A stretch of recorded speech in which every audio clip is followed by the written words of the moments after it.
tak kenal lelah. Guru madrasah teladan anak negeri, terus berjuang ikhlas dalam beramal. Engkaulah sang pencerah hati, engkaulah penerus risalah, penuntun akhlak mulia, teguhkan iman dan Islam. Sabar jalani tugas suci, setiap langkah jadi ibadah. Kasih dan sayang selalu tercurah, lahirkan insan berakhlak mulia.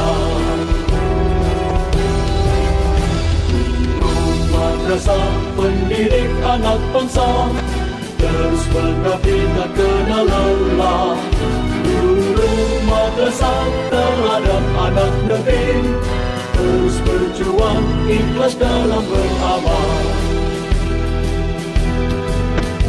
Ibu bapa guru madrasah mulia, jasamu terpatri dalam sanubari jejak langkah dan bimbinganmu. Engkaulah sang pencerah hati, engkaulah penerus risalah, penuntun akhlak mulia, teguhkan iman dan Islam.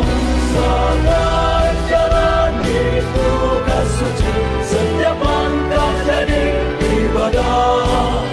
Kasih dan sayang selalu tercurah, lahirkan insan berakhlak mulia.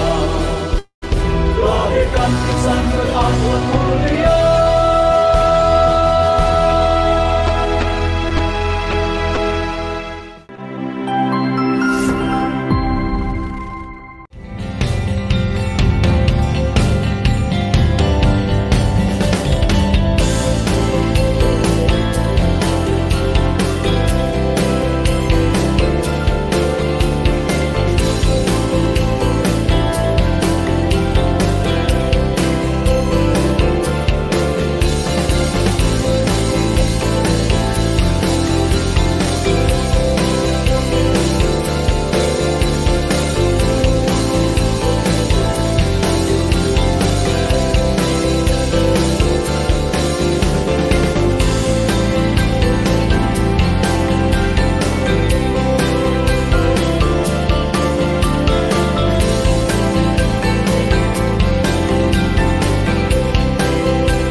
Bismillahirrahmanirrahim. Assalamualaikum warahmatullahi wabarakatuh. Waalaikumsalam warahmatullahi wabarakatuh.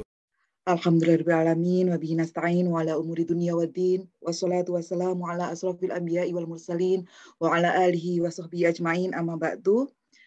Kepada yang terhormat Direktur Guru dan Tenaga Kependidikan Madrasah Kementerian Agama Republik Indonesia, Bapak Dr. Haji Muhammad Zain MAG, Hadratul Kiram, para alim ulama, para kiai, para bunyai yang kami taati dan kami muliakan, yang kami hormati Ustadz Andi Setiawan SAG dari Mandua Kota Malang, narasumber kita pada pagi hari ini, yang kami hormati para panitia GTK Madrasah Berbagi, wabil khusus koordinator kajian pagi yaitu Gus Lutfillah MAG, dan hadirin sekalian pemirsa kajian pagi yang dirahmati oleh Allah Subhanahu wa taala. Sebelumnya marilah kita haturkan puji syukur kehadirat Allah Subhanahu wa taala karena pada pagi hari ini kita masih diberikan nikmat sehat dan keluangan waktu, nikmat sempat, sehingga pada hari ini Rabu tanggal 8 September 2021 kita masih dapat menyimak kajian pagi dengan tema menangkap esensi keberislaman yang diselenggarakan oleh GTK Berbagi, Dirjen Guru dan Tenaga Kependidikan Madrasah Kementerian Agama Republik Indonesia. Salawat dan salam marilah kita haturkan kepada junjungan kita Nabi besar Muhammad SAW. Semoga kita mendapatkan syafaatnya di yaumul akhir kelak. Saya Anis Nurawida dari Madrasah Aliyah Negeri 2 Malang, mohon izin untuk memandu acara. Kajian pagi ini akan kita awali dengan pemaparan materi oleh narasumber selama 40 menit, kemudian dilanjutkan dengan sesi tanya-jawab selama 15 menit. Namun sebelumnya, marilah kita awali kajian ini dengan bacaan suratul Fatihah dengan harapan semoga upaya kita menuntut ilmu pagi ini mendatangkan kebaikan bagi kita semua. Ila hadiniyah wa ala kulli niyatin sholihah. Al-Fatihah. A'udzu minasyaitonir rajim. Bismillahirrahmanirrahim. Alhamdulillahirabbil alamin. Arrahmanirrahim. Maliki yaumiddin. Iyyaka na'budu wa iyyaka nasta'in. Ihdinas siratal mustaqim. Amin amin ya rabbal alamin. Pemirsa kajian pagi yang dirahmati oleh Allah, telah hadir di tengah-tengah kita narasumber kita pada kajian pagi ini, yaitu Al-Mukarram Ustadz Andi Setiawan SAG dari MAN 2 Kota Malang. Sebelumnya mohon izin untuk memperkenalkan beliau. Nama Andi Setiawan SAG, beliau lahir di Tuban pada tanggal 8 April 1975. Beliau bertempat tinggal di perumahan IKIP Malang, di belakangnya Sengkaling. Kalau mungkin Bapak Ibu pernah ke Malang, terkenal sekali, ada pemandian Sengkaling, rumah beliau tidak jauh dari situ. Di Kelurahan Tegalrejo, Kecamatan Karangploso ya Pak ya, Kecamatan Dau ya Pak ya, Kabupaten Malang, seperti itu. Kemudian beliau telah menamakan pendidikan S1 dan S2-nya. S1-nya di Universitas Muhammadiyah Malang, kemudian S2-nya di UIN Maulana Malik Ibrahim Malang, seperti itu, di UIN Maliki. Beliau adalah pengurus MGMP Fikih MA Provinsi Jawa Timur. Beliau adalah saat ini mengajar di MAN 2 Kota Malang, mengampu mata pelajaran fikih dan usul fikih. Langsung saja kepada yang terhormat Al-Mukarram Ustadz Andi Setiawan SAG, kami haturkan untuk menyampaikan materi kajiannya. Kepadanya kami persilahkan. Bismillahirrahmanirrahim. Assalamualaikum warahmatullahi wabarakatuh. Waalaikumsalam warahmatullahi wabarakatuh. Alhamdulillahi rabbil alamin wa bihi nasta'inu ala umuri dunya waddin. Wassalatu wassalamu ala asyrafil anbiya'i wal mursalin sayyidina wa maulana Muhammadin wa ala alihi wa ashabihi wa man tabi'ahum bi ihsanin ila yaumiddin, amma ba'd. Yang senantiasa kita hormati semua, Bapak Direktur GTK, kemudian beserta seluruh jajarannya. Kemudian ini sponsor yang saya kira ini nggak ada duanya, Ustadz Lutfillah. Moga-moga senantiasa Allah berkahi dan dalam kebermanfaatan menyambung silaturahmi seluruh guru-guru ini nggak ada, memang nggak ada bandingannya ini. Terima kasih. Tapi sebelumnya saya mohon maaf, ini laptop saya hampir habis. Saya tak ambil T untuk nyambung lampunya, kalau enggak agak gelap ini. Sebentar. Siap, Gus.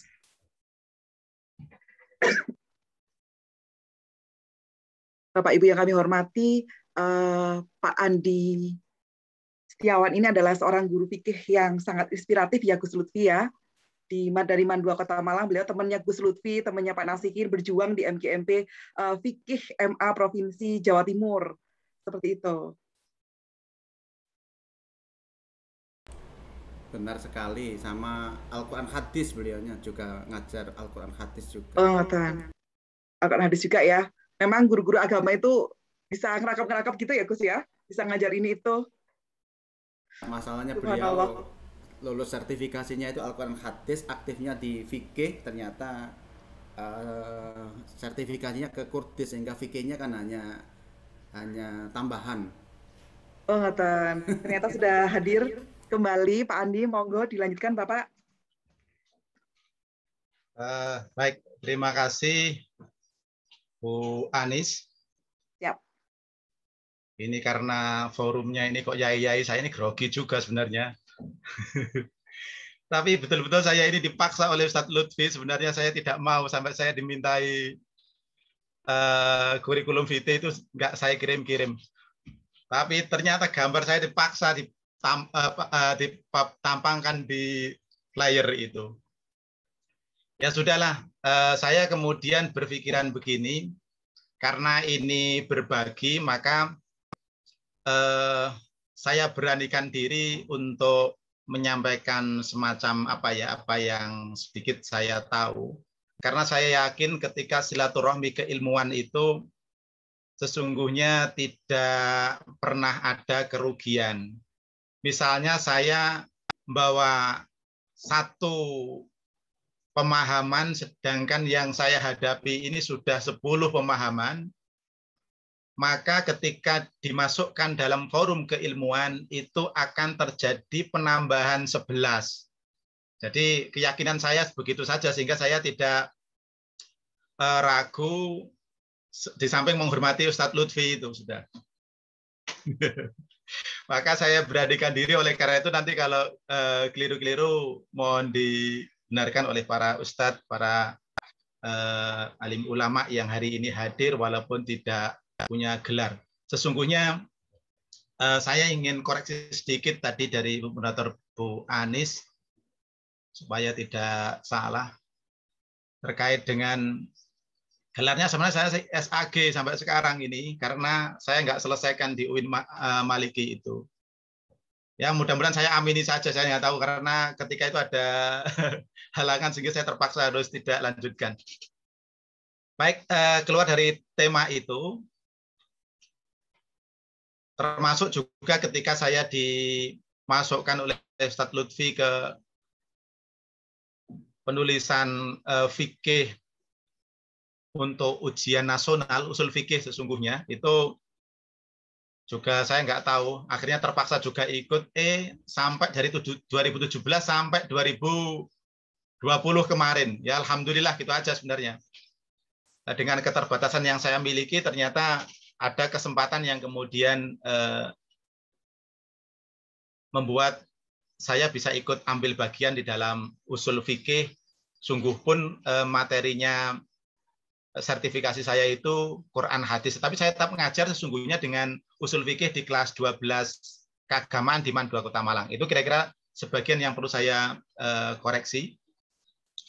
Baik, untuk hari ini sekali lagi saya tadi mohon maaf karena kendala laptop itu baru saya kirim materinya di pagi tadi, dan itu karena beralih materi laptop saya yang asli ini laptop anak sehingga yang asli itu nggak bisa diakses lagi, saya terpaksa buat materi baru.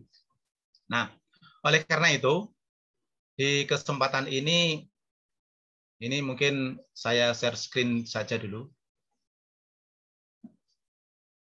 Saya mencoba beri judul menangkap esensi keberislaman, sebuah renungan atas konsep albir dari Al-Quran. Oleh karena itu gini, karena ini albir dari Al-Quran, maka saya tidak mengambil seluruh Al-Quran yang ada kata birnya, saya hanya mengambil bagian saja. Oleh karena itu mungkin ini perlu saya sampaikan supaya nanti tidak lupa birnya kok cuma itu tok. Nah, karena memang sebuah renungan atas konsep albir dari Al-Quran, berarti sebagian, dan itu sebagian kecil yang saya tahu. Nanti yang selebihnya biar para ustadz yang lain menambahkan dalam dialog nantinya. Baik, bir itu memang punya banyak arti ada di misalnya di munjid itu bisa taat, soleh, dan lain-lain. Nah, intinya dia adalah perbuatan baik. Kata ini banyak sekali disebutkan dalam Al-Quran. Nah, salah satunya itu adalah ini. Di dalam surat Al-Imran ini. A'udzubillahi minasyaitonirrajim. Lan tanalul birra hatta tunfiqu mimma tuhibbun wa ma tunfiqu min syai'in fa innallaha bihi alim. Kalau kita terjemahkan bebas ya, tidak akan kalian mendapatkan kebaikan sampai kalian menginfakkan mimma tuhibbun, dari apa yang kalian cintai. Wa ma tunfiqu min syai'in fa innallaha bihi alim. Dan apapun yang kalian infakkan dari sesuatu, fa innallaha bihi alim. Maka sesungguhnya Allah terhadap sesuatu yang kita infakkan itu alim, sangat mengetahui. Baik kadarnya, kualitasnya, bahkan itu yang terbaik dari diri kita atau yang terjelek dari kita, Allah tahu semuanya. Nah, kita baru akan dinilai baik oleh Allah ketika kita memberikan yang kita cintai atau yang terbaik di anggapan kita. Kira-kira gitu di ayat ini. Dari kata albir inilah kita mengenal al-mabrur. Kalau kita gunakan wazan maf'ulun, maka mabrur itu adalah isim fa'ilnya. Kira-kira gitu. Dari kata barra.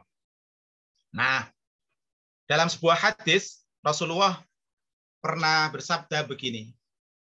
Al-hajju al-mabruru laisa lahu jazaa'un illal jannah.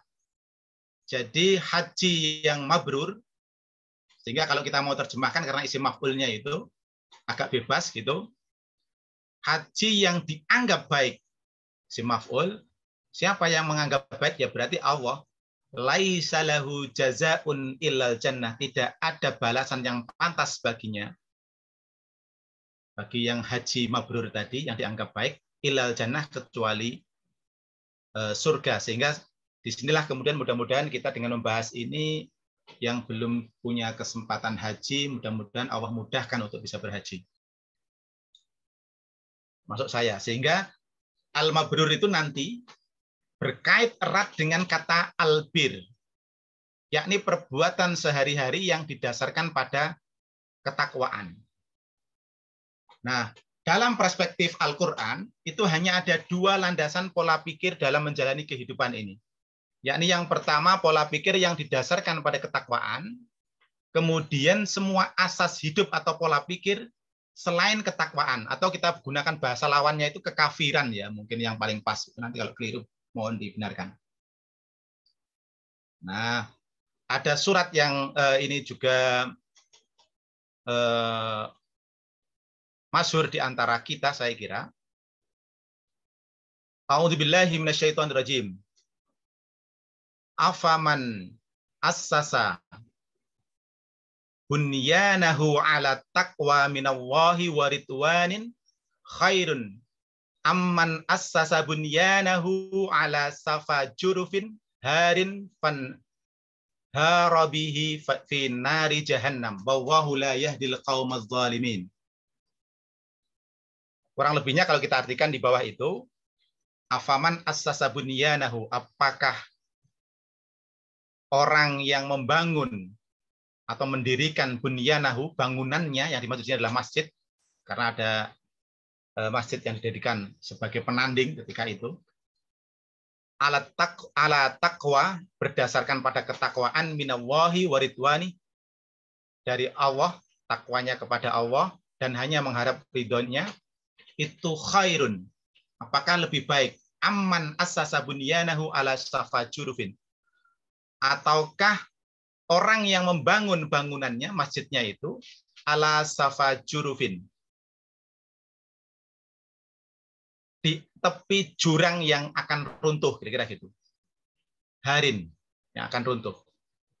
Fanhara bihi, maka runtuhlah bangunan itu, bihi, dengan bangunan itu, finari jahannam, di neraka jahanam. Wallahu la yahdil qaumaz zalimin. Dan Allah tidak memberi petunjuk kepada orang-orang yang zalim. Nah, jadi kira-kira memang bir itu, kalau kita simpulkan dari dua perspektif pola pikir mendasar ini, berarti bir itu semata-mata adalah kebaikan yang didasarkan pada apa yang telah Allah perintahkan dan menjauhi apa yang Allah larang. Kira-kira itu pola pikir dasarnya. Nah, oleh karena itu, dalam kesempatan ini mungkin sebagai gambaran bir yang paling enak untuk kita telusuri dari Al-Quran itu adalah kita ambil contoh peristiwa perubahan kiblat itu ya. Sebelum hijrah, Nabi itu selalu sholat di selatan Ka'bah ketika kiblat masih di Masjidil Aqsa. Nah, kita tahu Masjidil Aqsa itu terletak di utara Masjidil Haram. Yang kalau kita telisik pada masa Rasulullah itu dua-duanya masih dalam kondisi dalam tanda petik tidak suci. Karena Masjidil Aqsa di Palestina itu juga menjadi pembuangan sampah, belum dibersihkan juga. Kemudian Masjidil Haram itu juga tidak suci karena dikelilingi oleh ada yang mengatakan sekitar 360 berhala. Bahkan konon tawafnya orang-orang itu sambil telanjang. Dalam sebuah riwayat. Nah, tetapi itu Rasulullah Muhammad SAW, dia jadikan arah yang kemudian dia sambut. Perintah Allah sholat itu dengan menghadap, berdasarkan perintah Allah tentunya, wa man yantiqu anil hawa in huwa illa wahyu yuha, maka Rasul mendapatkan cara yang terbaik di dalam sholat sebelum hijrah ini, yakni berada di selatannya Masjidil Haram dan mengarah kepada Masjidil Aqsa di Palestina, sehingga dua-duanya kena. Nah, namun begitu hijrah, hal tersebut tidak bisa dilakukan, sehingga membuat beliau ini gelisah. Kegelisahan ini konon itu berlangsung sekitar 6 sampai 7 bulan. Rasulullah setiap malam selalu menengadahkan wajahnya ke langit kapan turun perubahan kiblat. Kegelisahan itu Allah abadikan di dalam surat Al-Baqarah 144. A'udzubillahi minasyaitonirrajim. Ya, barangkali Ustadz Solih ada.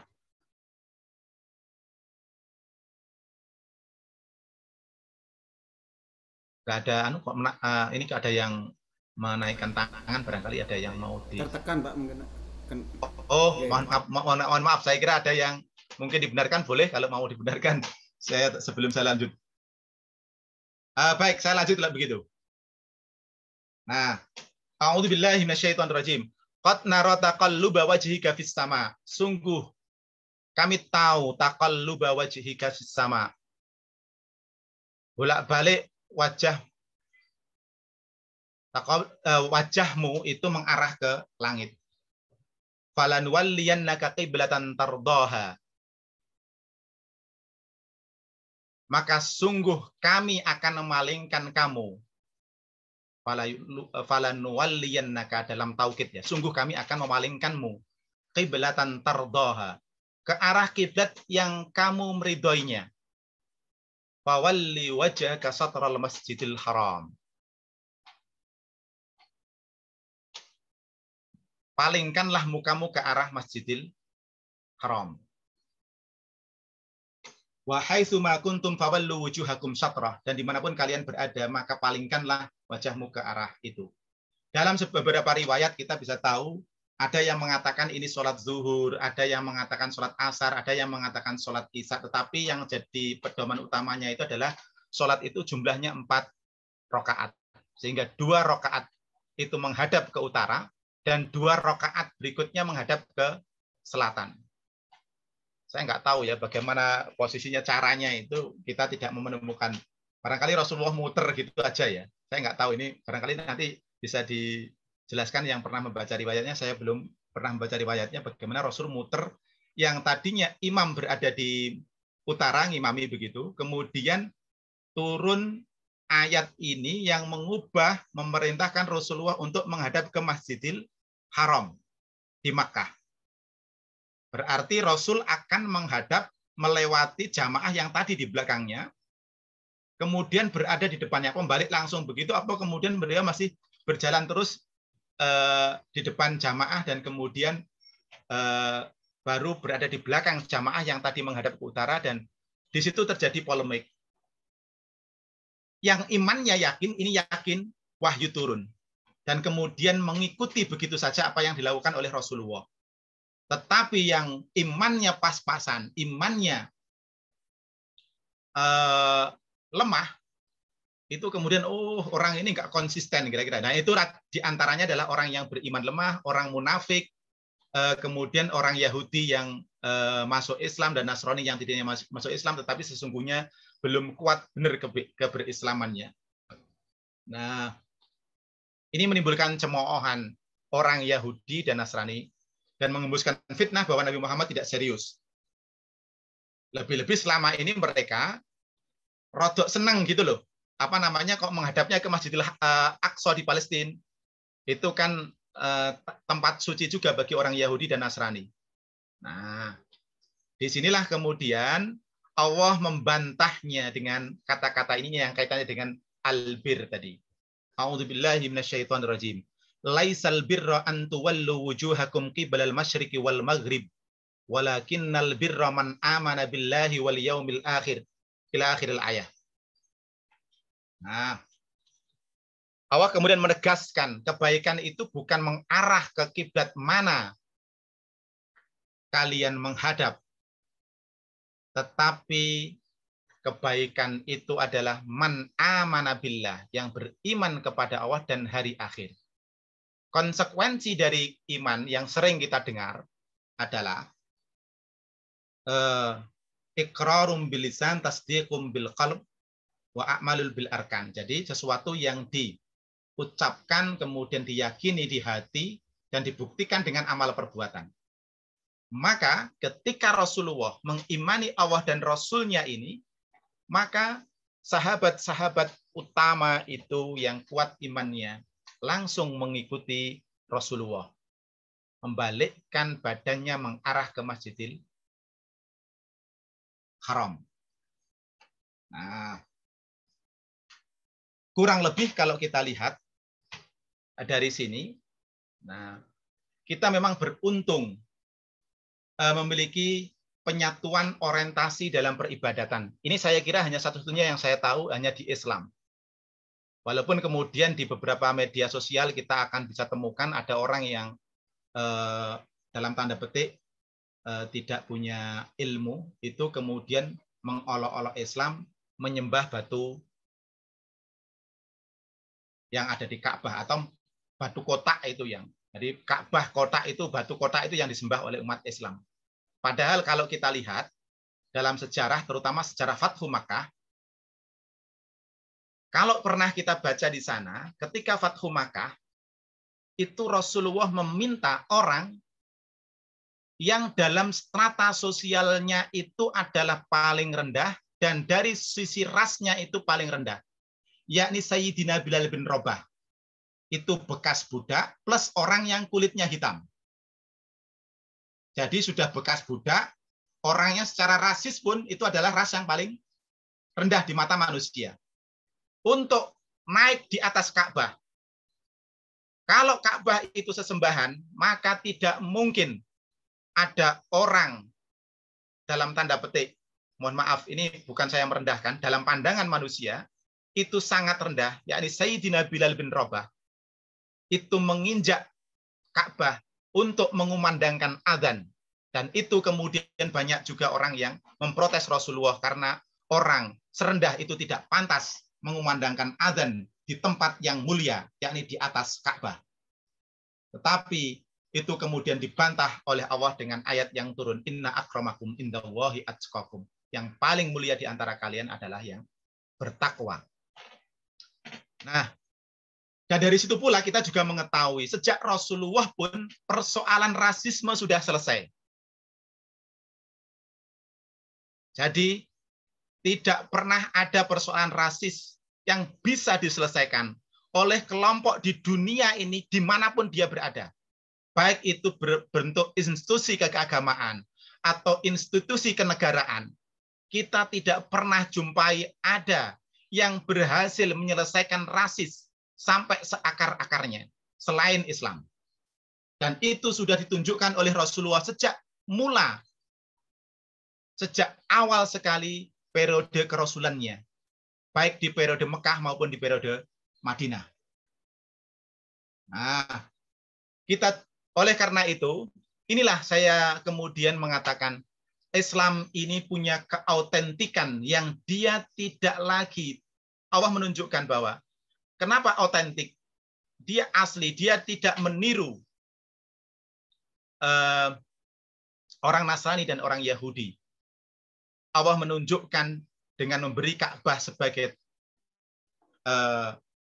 pusat mengarah, itu sekaligus menunjukkan Islam ini adalah autentik seperti itu yang dulu pernah diajarkan oleh Nabiullah Ibrahim alaihissalam. Sehingga dia autentik. Orang mau ikut atau tidak, Rasulullah tidak boleh takut. Dan karena kebaikan itu sesungguhnya adalah tadi yang Allah anggap baik. Begitu Allah anggap baik itu adalah mengarah ke Ka'bah, dikembalikan lagi ke aslinya, maka keautentikan Islam muncul dan sekaligus menjadi lambang kesatuan orientasi. Sehingga kalau kita berimajinasi, seandainya kita berada di atas awang-awang gitu, di atas langit, kemudian kita melihat ke bawah, maka sesungguhnya di titik Ka'bah ini kita akan bisa melihat dari atas secara imajinatif ya, nggak mungkin secara real, akan ada lingkaran geometris yang berpusat pada satu titik yang terdiri dari orang-orang yang sedang sholat, yang tidak pernah berhenti dari detik ke detik, yang semua mengarah pada satu titik yang sama. Saya ingat pada sebuah, mohon maaf nanti kalau kelamaan saya diingatkan ya. Saya ingat di podcastnya Refri Halun, kalau nggak salah, itu dia pernah mengundang Gede Putu Adi, kalau nggak salah namanya, saya lupa itu, bekas gitaris yang masuk Islam itu. Yang gara-gara dia Hindu di Bali, sekali lagi bukan bermaksud kita menjelekkan orang Hindu, tidak. Tetapi ketika dia pergi ke India, tempat asal agama Hindu itu berada, ternyata tata cara ibadahnya itu berbeda. Dia ibadah sehari 3 waktu, mohon maaf. Sementara orang di India tidak melakukannya. Mantra yang dibaca pun berbeda. Tata caranya pun berbeda. Kita bisa lihat hari ini. Hanya Islamlah satu-satunya yang punya titik pusat yang kita sebut dengan kiblat, tempat mengarah dalam beribadah. Yang seluruh dimanapun orang berada, dikumpulkan pada satu titik. Dan Ka'bah bukan sesembahan dengan bukti tadi itu. Ini hanya tempat mengarah. Bukti yang kedua, selain diinjak oleh Sayyidina Bilal bin Rabah, itu adalah, saya nggak tahu, mudah-mudahan kita nanti bisa masuk ya di Ka'bah itu, kalau Allah izinkan kita punya kesempatan bisa masuk di dalam Ka'bah itu. Ternyata ketika kita masuk di dalam Ka'bah, di sana tidak ada arah lagi. Kita bisa sholat ke selatan, barat, utara, timur. Yang nggak bisa itu ke atas dan ke bawah, karena itu nggak mungkin. Menghadap ke atas sambil lemeh-lemeh kan nggak ada. Berdiri harus ke arah utara, selatan, barat, timur, barat, dan seterusnya. Ke semua penjuru angin pun bisa kita lakukan ketika kita berada di dalam. Nah, itu sehingga titik pusat inilah yang menyatukannya. Dan kita beruntung, kita mempunyai agama yang fitrah ini. Satukan oleh keniscayaan, baik secara alam maupun secara spiritual itu, ternyata pusat Ka'bah itu adalah hal yang paling benar. Kemudian yang ketiga, ini juga mengandung pelajaran kira-kira gini. Lingkaran geometris tersebut juga melambangkan bahwa semakin dekat dengan titik pusat lingkaran, orang tidak terlalu mempermasalahkan perbedaan. Sebaliknya, kerenggangan, baca mempersoalkan perbedaan itu akan terjadi di titik yang semakin jauh dari titik pusatnya. Sehingga kalau kita beragama secara lahiriah, maka sementara batin dalam kita tidak terasuki oleh nilai-nilai keagamaan, buah dari mujahadatun nafas yang ikhlas semata-mata karena Allah dan mengharapkan ridhonya Allah, ini yang mengubah jiwa kita, maka kita akan menemukan orang-orang yang kemudian dengan barangkali juga ada yang dengan keilmuan yang tinggi, ada juga dengan keilmuan yang rendah dan sedang, tetapi yang keluar dari mulutnya itu hanya cacian-cacian dan makian pada kelompok yang lain dan merasa kelompoknya benar sendiri. Inilah beragama di level terluarnya. Sehingga di level batinnya sesungguhnya dia tidak beragama, dalam tanda petik, kira-kira begitu. Nah, ini juga level kedalaman bagi keberagamaan itu yang kita ambil dari bir itu juga kita bisa dasarkan dari hadis yang diriwayatkan oleh Imam Muslim. Inna Allaha la yanzuru ila ajsadikum wala ila suwarikum walakin yanzuru ila qulubikum wa asyara bi asabi'ihi ila sadrihi. Sesungguhnya Allah la yanzuru ila ajsadikum, tidak melihat bentuk jasad kita, warna kulit kita, kira-kira diantaranya gitu. Pesek bangirnya, ganteng tidaknya, kira-kira itu. Ila suwarikum, demikian pula tidak melihat rupa kita. Ganteng tadi itu mungkin sedang atau rendah, maka kita sudah nggak usah berpikir itu sudah. Walakin yanzuru ila qulubikum, tetapi Allah melihat hati-hati atau hati jiwa tepatnya, itu bukan hati liver ya. Jadi qulubikum, di hati-hati kalian, wa asyara bi asabi'ihi ila sadrihi, dan Rasul mengisyaratkan jari-jarinya itu ke arah sadrihi, dada. Kenapa ditunjuk ke dada? Karena di dada itulah terletak sisi emosional kita. Misalnya ketika kita marah, dada kita juga bergemuruh, detak jantung kita juga tinggi. Tapi ketika kita tenang, jiwa kita tenang, bisa mengendalikan diri, maka terlihat detak nadi kita juga stabil. Nah, ini kira-kira yang nanti akan dilihat oleh Allah. Nah, ada lagi di surat Al-A'raf yang terkait dengan pakaian ini. Pakaian yang bagus juga bagusnya. A'udzubillahi minasyaitonirrajim. Ya bani Adam, qad anzalna 'alaikum libasan yuwari sawatikum warisha. Wahai anak Adam, sungguh telah kami turunkan untuk kalian pakaian yuwari sawatikum, yang akan menutupi auratmu, warisa, dan sebagai hiasan. Tetapi ini penting, bukan nggak penting ya. Tetapi walibasut taqwa dzalika khair. Tetapi baju yang bagus itu harus diterangi oleh jiwa takwa, yang itu mencerahkan perilaku orang yang berbaju bagus itu. Karena baju tadi seperti yang kita lihat di potongan-potongan video, saya kadang-kadang merasa malu di tempat lembaga pendidikan yang sangat terbatas. Kalau kita lihat dari sisi bangunannya, dari gedek-gedek, dari anyaman bambu, kalau bahasa Jawanya itu gedek-gedek, dari anyaman bambu, itu ternyata ada jiwa-jiwa guru-guru yang tulus. Saya kadang-kadang merasa iri dengan beliau-beliau itu. Jiwanya begitu jernih, sehingga tempat yang buruk dalam tanda petik itu, mohon maaf, secara fisik itu nggak bagus. Tidak kayak sekolahnya Pak Lutfi, saya kira. Apalagi sekolah saya. Tetapi di sana ada keindahan. Dan keindahan itu adalah efek dari jiwa-jiwa jernih para pengasuhnya. Nah, kira-kira itu. Dzalika min ayatillahi la'allahum yadzakkarun.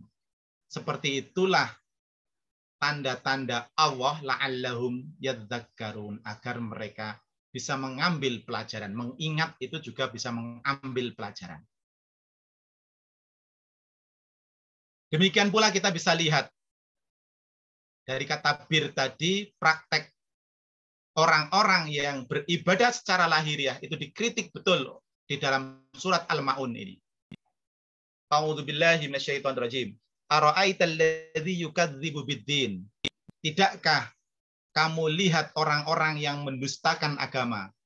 Fadzalikal ladzi yad'ul yatim. Mereka itulah yang tidak menyarankan memberi makan orang miskin. Jadi ketika kita melihat orang miskin, ketika kita hanya cukup untuk diri kita, kita nggak bisa berbagi. Itu pun kita nggak boleh diam. Kita harus menyarankan orang lain memberi makan. Itu baru kita tidak dianggap berdusta, beragama tapi dusta. Wala yahuddu ala ta'amil miskin. Mohon maaf, fadzalika alladzi yad'ul yatim. Mohon maaf. tidak menghardi anak yatim, wala yahuddu ala ta'amil miskin, dan tidak menyarankan memberi makan orang-orang miskin. Jadi kata-kata kepada anak yatim yang memang kadang-kadang beberapa kesempatan saya jumpai memang di panti-panti asuhan itu perilakunya kadang-kadang menjengkelkan. Di tengah menjengkelkan itu, orang-orang yang beragama secara benar, dia bisa menyayanginya. Dia tidak terbawa gejolak, jengkel, mangkel kepada anak yatim, sehingga muncul kata-kata yang kasar kepada anak yatim. Dan ini hanya dimiliki oleh orang yang tadi memiliki kedalaman spiritual di dalam jiwanya. Demikian pula seandainya orang itu tidak mampu untuk memberi makan orang miskin, maka dia akan meminta teman-temannya atau keluarganya yang lain untuk disarankan memberi makan miskin yang di dekat rumahnya itu yang dia tidak mampu lakukan. Sehingga dia tidak diam diri. Sungguh pun orang ini tidak mampu memberi, berdiam diri itu dianggap beragama yang dusta. Ini ayat ini memang menarik. Inilah yang menginspirasi Muhammadiyah itu lahir. Saya pernah baca Kiai Haji Ahmad Dahlan itu mengajarkan ini berulang-ulang sampai muridnya itu bosan.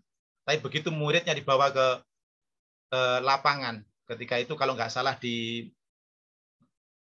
daerah Jogja itu dibawa ke Malioboro itu, lihat orang miskin, muridnya masih diam, maka ayat ini diulang lagi. Memang makanya kita memang mudah menghafal karena ayat itu terkumpul, tetapi kita tidak seperti sahabat yang mereka mengamalkan dulu baru menghafalnya. Kita menghafalnya dulu baru mengamalkan. Maka tingkatan kita dengan sahabat itu memang jauh.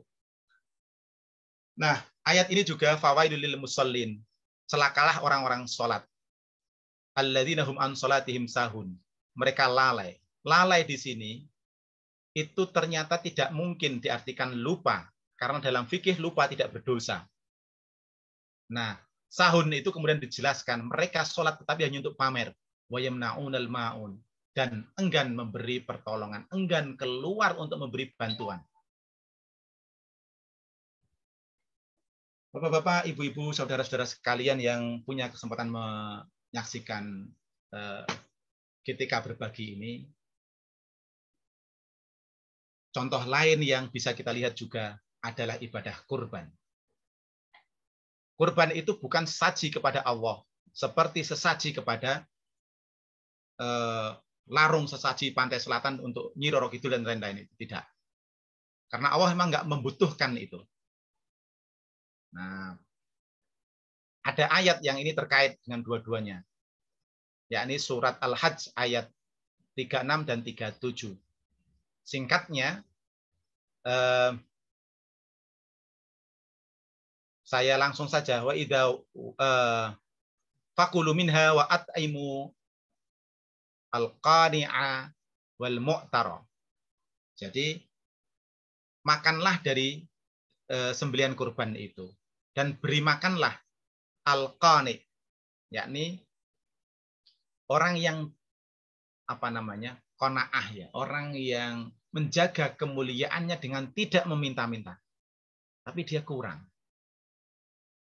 Nah, ini beri wal mu'tar, demikian pula orang yang meminta-minta. Nah, ini makanya kita dituntut untuk peka terhadap lingkungan, dan itulah sesungguhnya bir yang sesungguhnya. Dan termasuk haji yang mabrur, itu beragama di kedalaman jiwa yang punya dampak sosial yang tinggi. Karena apa? Memang hal-hal yang material itu tidak sampai ke Allah. Dalam tanda petik ya, material kayak ini, dagingnya itu nggak sampai ke Allah. A'udzubillahi minasyaitonirrajim. La yanalallaha luhumuha. Dagingnya tidak nyampe ke Allah. Wala dima'uha. Demikian pula tidak darahnya. Allah tidak membutuhkan daging dan darahnya. Untuk kesaktiannya Allah tidak. Walakin yanaluhu taqwa minkum. Tetapi yang sampai ke Allah adalah nilai takwa, yang itu adalah petikan hati ketika kita melaksanakan kurban. Bapak-bapak, ibu-ibu, dan saudara-saudara sekalian yang dimuliakan oleh Allah, semua uraian di atas mengharuskan kita mampu menangkap esensi keberislaman kita dari yang hanya bersifat lahiriah itu harus terhayati dalam ranah jiwa. Nah, baru akan bisa menjelma menjadi tindakan yang merahmati bagi sesama. Kira-kira itu, dan mohon maaf kalau terlalu panjang dalam kesempatan ini, kurang lebihnya mohon maaf, dan saya kira cukup. Barangkali kalau ada dialog bisa saya jawab, kalau nggak bisa saya lemparkan ke Ustadz Lutfi dan para asatidz yang lain. Terima kasih.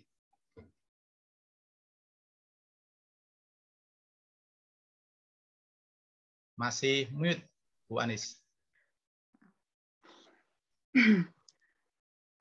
Makna albir dalam Al-Quran berarti kebaikan. Hal tersebut diantaranya terdapat dalam Quran Surat Al-Imran ayat 92 dan Al-Baqarah ayat 177.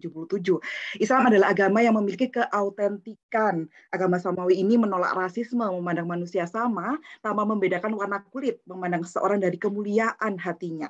Seseorang yang memiliki albir atau kebaikan, mereka akan memiliki rasa sosial yang tinggi, sehingga Islam rahmatan lil alamin benar-benar mampu terwujud. Seperti itu. Diaturkan terima kasih kepada Al-Mukarram Ustadz Andi Setiawan SAG atas paparannya. Berikutnya, kami buka sesi tanya-jawab kepada Bapak Ibu pemirsa kajian pagi yang dirahmati oleh Allah, yang ingin mengajukan pertanyaan bisa melakukan raise hand, ataupun dapat menuliskan pertanyaan pada kolom chat. Silakan Bapak Ibu yang ingin berkomunikasi langsung dengan narasumber kita pada pagi hari ini, Ustadz Andi Setiawan dari Mandua Kota Malang, untuk dapat melakukan raise hand.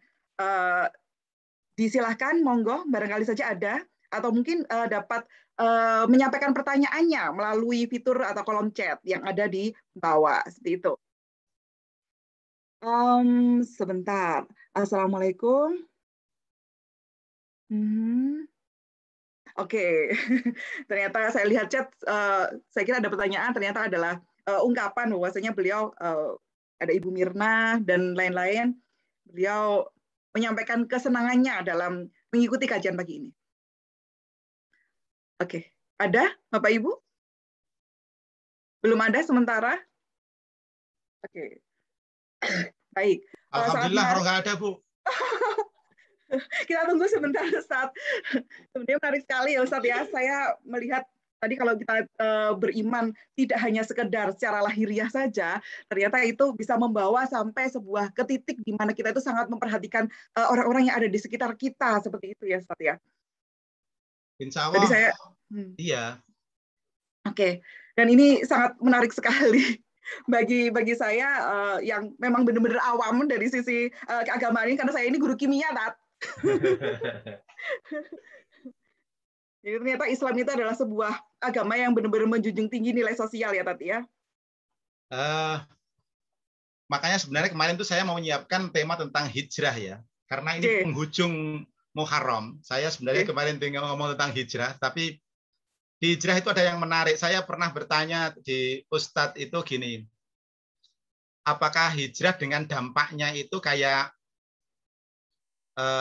itu semacam mukjizat atau itu uswah ya, kira-kira gitu. Nah, saya lihat agama substansial atau agama yang tadi saya katakan berada di aspek di kedalaman jiwa yang tadi disimbolkan di Ka'bah tadi itu, yang dia pusat kedalaman dan kemudian di dalamnya juga orang damai sekali, itu bisa memaafkan musuh yang begitu menjengkelkan. Mungkin kalau kita pernah mendengar itu, siapa Hindun ya, yang dulu memakan hati jantungnya Sayyidina Hamzah walaupun nggak bisa kemudian keluar lagi itu kira-kira kalau Rasulullah itu, naudzubillah ya, saya kadang jengkel juga ada yang mengatakan Rasulullah itu kena jin gitu, yang dia menjengkelkan itu yang debat-debat orang-orang ngawur itu. Itu seandainya Rasulullah itu kena jin dan iblis, saya kira orang yang akan membalas dendam dan diperlakukan sama itu adalah Hindun di Fathu Makkah itu. Tapi Rasul mampu memaafkannya. Itu saya nggak, kadang-kadang iya Rasul itu memang luar biasa. Itu yang saya kira kerahmatan itu luar biasa ditimbulkan oleh beragama yang substantif tadi itu. Yang saya katakan substantif tidak pada hanya akarnya saja. Tidak hanya di luar saja ya. Iya, saya kira itu Mbak, sekedar analognya. Siap, Ustaz. Ini ternyata ada yang raise hand, Ustaz, dari Monggo, Ustaz monggo. Lukmanul Hakim, ingin mengajukan pertanyaan. Disilahkan, Ustaz, monggo. Apakah sudah bisa unmute? Saya coba ask to unmute ya. Sudah. Monggo diaturkan kepada Ustaz Lukmanul Hakim untuk menyampaikan pertanyaannya kepada narasumber kita pada pagi hari ini. Monggo, Ustaz. Baik, terima kasih. Apa suara saya terdengar? Terdengar dengan baik, Alhamdulillah, Ustaz. Ustaz Lukmanul Hakim. Assalamualaikum warahmatullahi wabarakatuh. Waalaikumsalam warahmatullahi wabarakatuh. Ustaz. Terima kasih atas ilmu yang telah disampaikan oleh Pak Ustadz Andi. Tadi sangat menarik sekali bahwa Islam rahmatan lil alamin ya. Ketika di tengah-tengah Fathul Makkah sekalipun umat Islam tidak menaruh rasa dendam gitu ya terhadap orang-orang kafir. Nah, dalam praktik kesehariannya memang kita sulit sekali untuk menerapkan Islam rahmatan lil alamin. Terlebih ketika kita melaksanakan kegiatan-kegiatan peribadatan yang kaitannya dengan furu'iyah. Banyak sekali perdebatan di situ. Salah satu yang ada di tengah-tengah kita mengenai ibadah kurban ya, bahwa di setiap tahun kita selalu melaksanakan ibadah kurban. Ya, pada bulan haji yang setelah kita laksanakan kemarin, ada semacam perdebatan begini, Ustaz. Apakah ibadah kurban dengan atas nama anak itu dibolehkan, atau bagaimana itu menurut hukum syariat Islam? Itu saja barangkali pertanyaannya. Terima kasih. Assalamualaikum warahmatullahi wabarakatuh. Waalaikumsalam warahmatullahi wabarakatuh. Diaturkan terima kasih kepada Ustadz Lukmanul Hakim. Mohon maaf Ustadz Lukmanul Hakim, dari mana Bapak? Sebentar saya unmute. Dari mana Pak? Saya dari pengawas Madrasah Aliyah Kota Sukabumi, Jawa Barat. Alhamdulillah. Ternyata Bapak Lukmanul Hakim seorang pengawas Ustadz dari Kabupaten Kota Sukabumi, Jawa Barat, seperti itu. Beliau menanyakan terkait dengan kurban atas nama anak, apakah itu diizinkan, Ustaz? Bagaimana pandangan Islam terkait dengan hal itu? Monggo.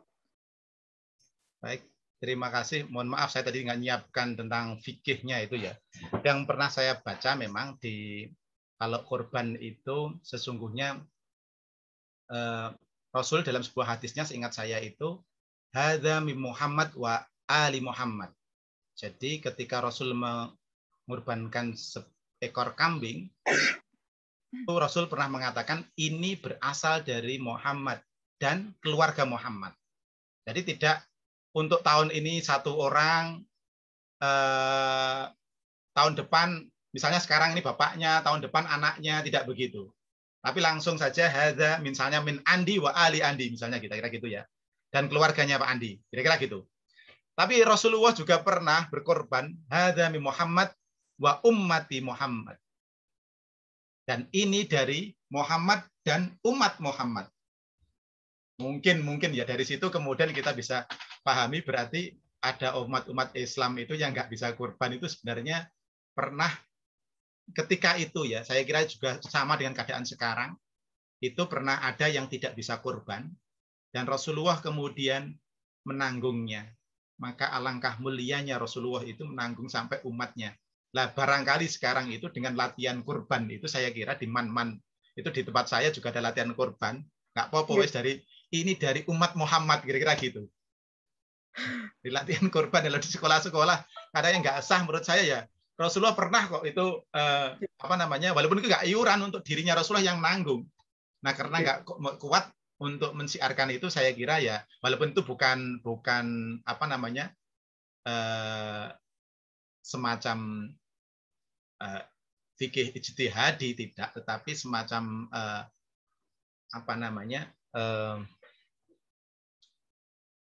penghormatan atas hari raya itu. Itulah raya ya. Nah, syukur-syukur kalau misalnya di keluarganya sudah mengeluarkan ya sebagai latihan kurban ya sudah latihan anak-anak nggak apa-apa itu sebagai umat Muhammad. Baik. Jadi intinya diperbolehkan ya tadi ya karena memang Rasulullah sendiri pernah memberikan contoh. Mohon maaf itu langsung untuk satu keluarga satu saja ekor kambing. Oh, oke. Atau Satu entah. keluarga Jadi satu ekor kambing. satu ekor Baik. kambing. Jadi tidak perlu digilir karena nggak punya. Hari ini satu orang, besoknya tahun depannya misalnya ibunya atau besoknya lagi Ya. istrinya dan seterusnya. Nggak perlu begitu. Langsung jadi ahli keluarga siapa gitu. Kira-kira kurang Sangat lebihnya mohon maaf meringankan. kalau misalnya ada Pak. Itu udah dapat misrat, monggo. Ya, Oke. baik. Sudah bisa unmute Ustadz? Oh, sudah. Baik. Monggo. Ya. Kedengaran bagus ini suara, Bu? Oh, sudah Pak, sangat bagus. Baik. Terima Mohon kasih. izin menyampaikan dari mana, Gitat? Ya. Siap. Baik, sebetulnya saya dari Madrasah Aliyah Negeri 1 Banggai, Provinsi Sulawesi Tengah. Subhanallah. Di Kabupaten Banggai itu arti sebagai partner saya dalam madrasah ini. Kaitannya dengan penyampaian materi tadi saya sangat menarik, apalagi sudah diungkapkan oleh Pak Lukmanul Hakim berkaitan dengan masalah kurban itu. Nah, yang jadi persoalan bahwa memang kita ketahui kalau melakukan korban itu untuk sapi itu 7 orang satu kelompok. Nah, yang jadi pertanyaan saya, apakah niat mereka ini ketika berkurban ini tiba-tiba pada saat berkurban itu sapi yang mau dikorbankan itu mati? Nah, bagaimana solusinya dan bagaimana apakah niat ini sampai atau tidak? Jadi mohon penjelasan Ustadz. Saya kira itu saja yang perlu saya sampaikan. Terima kasih. Assalamualaikum warahmatullahi wabarakatuh. Waalaikumsalam warahmatullahi wabarakatuh. Perlu kami informasikan Ustadz Andi Setiawan bahwasanya Ustadz Misrat ini dari Banggai Sulawesi Tengah ya. Beliau adalah seorang kepala madrasah, kepala madrasahnya Ibu Harti Hali yang hari ini juga hadir seperti itu. Monggo Ustadz langsung saja dijawab. Iya. Lalu setia kepala sekolah saya, Bu Anis. Subhanallah ya. Saya jadi ngiri ini. Kalau begini saya mau masuk setiap pagi ini. Pak Misrat, alhamdulillah, terima kasih. Mudah-mudahan silaturahminya nyambung terus ini. Amin. Allahumma amin. Kalau mati kemudian nggak ada penggantinya ya diniat. Memang sebagian ulama mengatakan niat itu ahammu minal amal. Ada yang mengatakan begitu. Niat itu lebih penting daripada amal. Bahkan dalam beberapa kisah memang ada orang yang sudah ingin pergi haji, sudah siap-siap, kemudian ternyata di lingkungannya ada yang lebih membutuhkan daripada uang itu dipakai pergi haji. Dan dengan terpaksa itu kemudian diberikan. Memang secara fikih itu tidak tertunaikan, tetapi secara pahala itu Allah menilai di hatinya tadi itu. Insya Allah nyampe. Kalau memang, nah, syukur-syukur kalau misalnya memang di materinya ada ya sudah ganti aja misalnya gitu. Nah, insya Allah masih berlipat. Wallahu alam, kira-kira begitu Ustaz. Mohon maaf nanti yang berkompeten boleh menyambung. Kok jadi apa namanya jadi fikih ini pembahasannya. Aduh banget ya kajian pagi ini. Jadi semuanya Islam kayaknya jadi mudah gitu nggih. Adem sekali kajiannya. Baik, mungkin ada tanggapan kembali dari Ustadz Misrat? Boten? Sementara belum. Barangkali ada Bapak Ibu yang ingin bertanya. Ini ada 3 chat. Saya coba cek Ustadz, apakah mungkin ada pertanyaan? Oh, dari Ustadz Lutfullah. Siap sini sampai Sabtu. Oke. Bapak Ibu yang kami hormati, perlu kami informasikan ini ada informasi dari Gus Lutfi atau Bapak Muhammad Lutfillah MAG, Koordinator Kajian Pagi, bahwasanya setiap pagi dari hari Senin sampai Sabtu, Direktorat GTK Madrasah melalui kegiatan GTK Madrasah Berbagi ini mengadakan kegiatan kajian pagi mulai dari jam 6 hingga jam 7 pagi seperti itu. Jadi Bapak Ibu dapat menyimaknya dan dapat juga menyimak melalui channel GTK Madrasah. Oke, ini ada pertanyaan Ustadz melalui fitur chat. Sebentar Gus Lutfi, saya bacakan dulu pertanyaan dari Ibu Rajulaini dari Man1 Pekanbaru.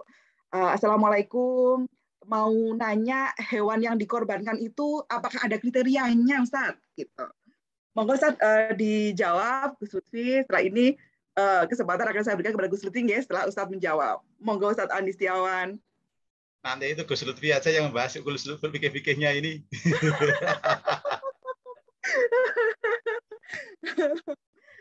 Ya, yang paling mudah memang hewannya itu memang hewan yang sehat, kemudian tidak cacat, kemudian sudah mencapai umur. Itu yang penting. Yang penting lagi juga bukan hasil dalam tanda petik mencuri atau korupsi. Malah nggak kena ya Ustaz ya kalau Iya. itu. Nanti biar tambahin Gus Lutfi nanti itu. Ini Gus Lutfi mengacungkan tangan, tetapi saya ask to start video agar bisa di spotlight. Tapi videonya belum bisa nyala. Monggo Gus Lutfi, ketika ingin menyampaikan sesuatu, perlu kami kenalkan Bapak Ibu, Gus Lutfi ini adalah koordinator kajian pagi. Jadi beliau ini adalah seorang yang paling sibuk di kajian pagi mencari narasumber dari seluruh Indonesia, dari 34 provinsi yang ada di Indonesia, seperti itu. Tapi malah beliaunya belum ngisi Ustadz Andi. Nah, saya jadi todong, makanya kesalahan beliau itu di situ. Seharusnya beliau dulu tuh ngisi dulu, baru kemudian nodong-nodong kita ini. Oke, ini saya ask to apa kepencet nggih? Monggo Gus Lutfi. Tampaknya mungkin ada kendala jaringan mungkin Ustadz, sehingga Gus Lutfi belum bisa belum menyampaikan sesuatu, belum unmute juga, seperti itu. Oke. Sementara apakah masih ada pertanyaan lagi Bapak Ibu? Mungkin dari pemirsa yang lain yang ingin mengajukan pertanyaan kepada narasumber kita pada pagi hari ini. Gus Lutfi, apakah sudah bisa terhubung? Itu tidak bisa itu, Mbak. Oh, sebentar. Mau dibantu. Gus Lutfi. Pak Sarif? Ya. Gus Lutfi kenapa ya? Oh, Gus Lutfi apa namanya? Dia tadi kayaknya terpental, kemudian dia belum co-host. Kalau ini nggak perlu co-host bisa langsung saja. Seperti dia yang sudah yang saya lain ask to bisa. unmute, ternyata nggak bisa, nggak tahu itu kenapa. Apa mungkin Gus Lutfi ya, berbeda ya dengan Pak Muhammad Lutfillah. Ternyata dua orang yang berbeda, Bapak Ibu, mohon maaf. Akunnya yang beda, tapi orangnya sama. Satu pakai HP, satu pakai laptop. Beliau seperti itu. Gitu. Setiap pagi, ya. Oh, Masya Allah. Yang Gus Lutfi itu pakai HP dan dia mungkin sambil jalan gitu. Jadi laptopnya itu. Nggih. Sampai join 2 ya, Gus Lutfi. Belum bisa mungkin. Ternyata belum bisa, Ustaz. Saat ini waktu menunjukkan pukul 06.54. Sebenarnya kita masih ada waktu 5 menit, Bapak Ibu. Apakah masih ada? Kalau misalkan sudah tidak ada, berarti bisa kita cukupkan sampai di sini ya, Bapak Ibu. Gimana, Pak Syarif? Monggo, silakan. Oke, baik. Bapak Ibu yang dirahmati oleh Allah, sebenarnya luar biasa banget kajian kita pada pagi hari ini. Saya merasa benar-benar ada pertanyaan, mohon maaf, di chat itu baru saja. Gitu. Oke, baik. Saya coba. Ada satu lagi ternyata dari Ibu Mirna. Karena waktunya masih ada, mohon izin untuk saya bacakan pertanyaannya, Ustaz. Oke. Maaf Ibu moderator, mau bertanya berhubungan dengan kurban. Ternyata pertanyaannya banyak terkait dengan kurban, Ustaz. Orang tua kita sudah meninggal, kemudian kita sebagai anak mengikutsertakan orang tua tersebut dalam kurban. Apakah diperbolehkan itu?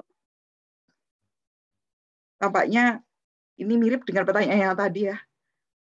Kurban atas nama orang tua yang sudah meninggal. Gitu.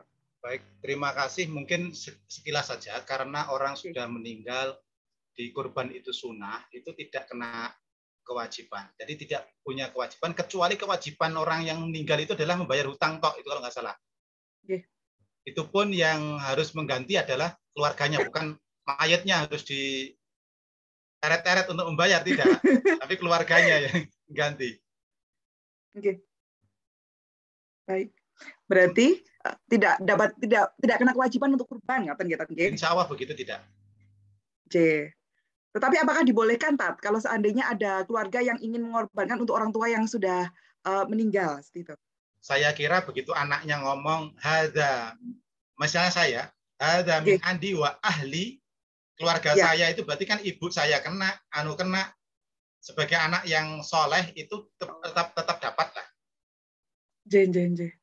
Sama semacam itu. Wallahu a'lam bishawab, monggo. Siap. Benar-benar memudahkan. Saya benar-benar merasa ketika Makasih, bersama Bapak. dengan Ustadz Andi, sama-sama Ibu dan Ibu Mirna, Ustadz kan baru.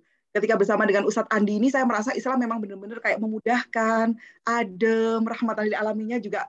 Subhanallah. Kalau seandainya kita memiliki rasa sosial yang seperti tadi disebutkan, mungkin ini akan menjadi benar-benar memberikan, ya memang Islam dan rahmatan lil alamin itu benar-benar terasa di setiap ini ya, elemen kehidupan, tidak hanya dirasakan oleh umat Islam saja, tapi oleh seluruh umat yang ada di negeri ini, barangkali juga dunia. Sebentar Bu Anis, ada tadi Bu Mirna tadi kayaknya ini tanya menguliti binatang yang sudah disembelih tapi belum mati, masih bergerak. Oleh karena itu begini Bu, memang itu nggak boleh sesungguhnya, itu hukumnya jadi bangkai itu. Menguliti binatang yang belum mati, Tat? Iya, jadi hukumnya kayak jadi bangkai gitu. Makanya sebaiknya harus ada orang yang mengawal betul dalam posisi korban itu secara syar'inya. Jadi jangan sampai masih kejat-kejat langsung dikuliti. Itu nanti matinya plus sembelih. Disembelihnya memang menjadi halal, tetapi matinya itu harus tuntas karena sembelihan. Bukan karena faktor lain. Misalnya setelah disembelih, dipukul lagi karena masih gerak-gerak, dipukul palu gitu kepalanya sehingga berhenti total. Itu juga matinya bukan karena sembelih. Nah, oleh karena itu harus dikawal, Bu. Kalau itu di madrasah dan di kampung-kampung, mohon untuk dikawal sampai harus ada ininya, harus ada yang menata. Terima kasih. Kira-kira itu dulu. Baik, Ustadz. Jadi intinya harus ditunggu dulu sampai benar-benar mati ya untuk hewan sembelihan tadi, dan harus ada yang benar-benar mengawal dan memastikan ahlinya seperti itu. Bahwasanya hewan ini memang sudah benar-benar mati dan matinya benar-benar karena disembelih seperti itu, Bapak Ibu. Baik, terima kasih yang sebesar-besarnya kepada Al-Mukarram Ustadz Adi Setiawan yang pada pagi hari ini membersamai kita dalam kajian pagi pada hari Rabu tanggal 8 September 2021 ini. Namun waktu sudah menunjukkan pukul 6.59, saatnya bagi kami untuk undur diri dan mewakili segenap panitia yang bertugas. Kami mengaturkan terima kasih yang sebesar-besarnya kepada para pemirsa kajian pagi yang dirahmati Allah yang senantiasa setia menyimak kajian ini baik melalui platform Zoom maupun melalui platform YouTube seperti itu. Dan kami mohon maaf yang sebesar-besarnya apabila ada kesalahan dan kekurangan dari kami. Saya Anis Norwida dari Mandua Malang, Jawa Timur, selaku pembawa acara. Mohon maaf yang sebesar-besarnya apabila ada kesalahan dan kekurangan. Mari kita akhiri dengan bacaan alhamdulillah bersama-sama. Alhamdulillahirabbil alamin. Wallahul muwaffiq ila aqwamit thoriq. Wassalamualaikum warahmatullahi wabarakatuh. Waalaikumsalam warahmatullahi wabarakatuh.